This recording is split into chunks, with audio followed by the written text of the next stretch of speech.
C'est un lait qui est à base de lait écrémé, donc du lait dont on a retiré la crème, qui est naturellement dans le lait, et ensuite qu'on a réengraissé avec de l'huile de palme, qui est une huile végétale bon marché, qu'on trouve un petit peu partout. Dans les 500 grammes de Nido analysés, plus de 30% sont des lipides.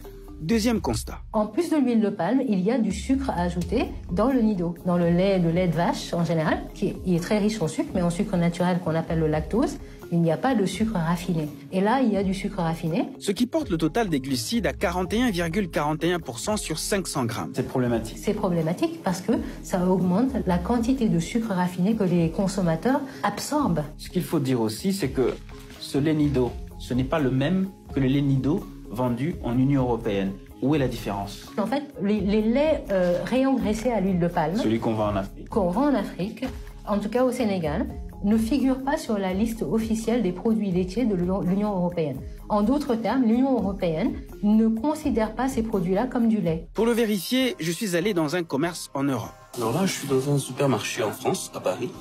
Et quand vous regardez dans les rayons, il y a du lait Nido. Et quand vous regardez, vous allez voir du lait entier en poudre. Ici, c'est du lait entier.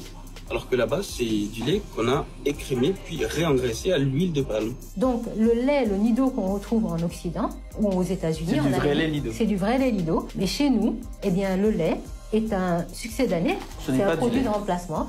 On ne peut pas appeler ça du lait. Pour justifier la production de tels aliments, un argument revient constamment. Il y a cet argument où on dit les consommateurs en Afrique, au Sénégal en particulier par exemple, ils ont besoin de quelque chose qui est à la portée de leur pouvoir d'achat. Effectivement, nous pensons qu'il faut tenir compte du pouvoir d'achat des Sénégalais, mais ce n'est pas une raison pour donner n'importe quoi aux consommateurs. Donc il faut trouver une bonne formule entre la qualité et le prix du produit.